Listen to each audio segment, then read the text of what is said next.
Hello, Dale's Daily Devo.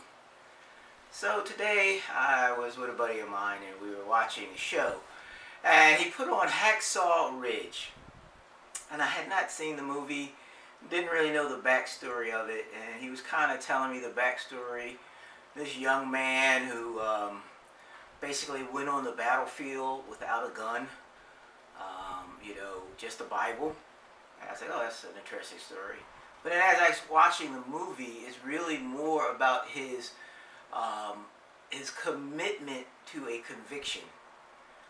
He had had at least two life experiences, one where he could have taken his brother's life, and another time where he could have taken his father's life. And at that point, he had just said that he would never touch a gun again. So he pretty much lived his life with the intent to not harm or kill anyone. But he wanted to go to fight because he felt that was what he needed to do, that he needed to be on the battlefield just like all the other young men of his age, and that he didn't feel it right to be sitting at home while they were out there. But yet he held on to his convictions the whole time. He refused to do rifle training. He refused to use a handgun.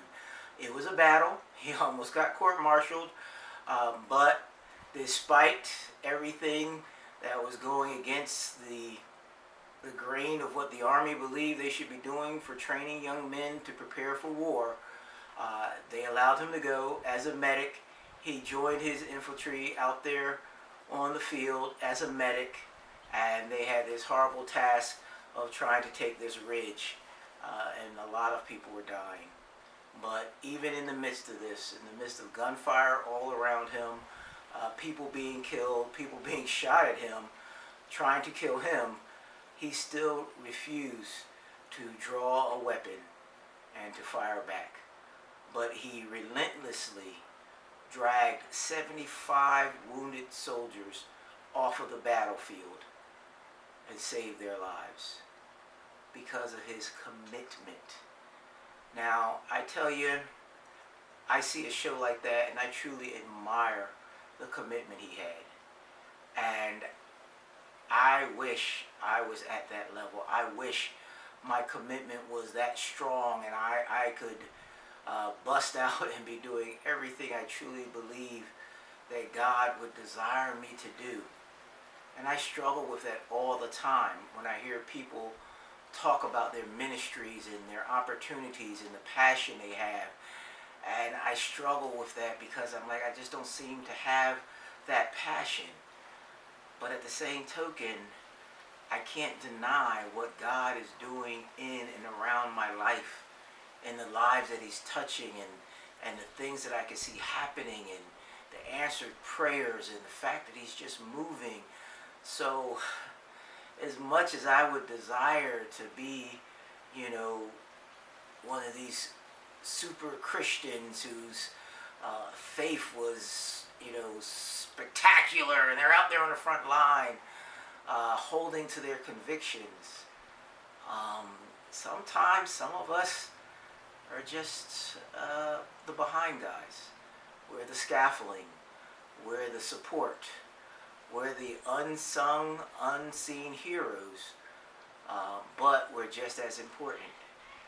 So I still desire to be shining like that one day and being known for my commitment to stand on God's word and not waver. Yeah, I'd like to have that one day. But until then, I am still thrilled that God chooses to use me to touch people's lives. Even though I may not think it's glamorous or significant,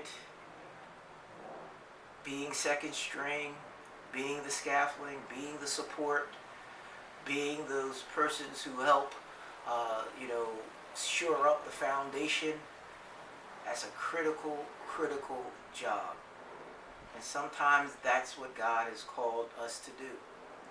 We may not be the one out front. We may not be the facade. We may not be the face that everyone gets to see. But if we don't do what we're called to do, if we're not doing our part, then all the rest of it won't be able to stand. So, as much as I want to be there, and as much as I desire to, I don't think that will ever change in me. But I encourage you to be where you are, doing exactly what you're supposed to be doing, because that is probably where God has you on purpose. And each encounter, each person, each event, it's not by chance. God is using you. So sometimes we just need to observe and see what's really going on. So, Dale's Daily Devo, hopefully this inspired you. If nothing else, go check out the movie Hacksaw Ridge. It's good. And for those who like a love story, it's one of those too. But it is truly a story of commitment, that someone made a commitment to God and was going to stand on that and not waver. Dale's Daily Devo. Love you guys. Check you out next time.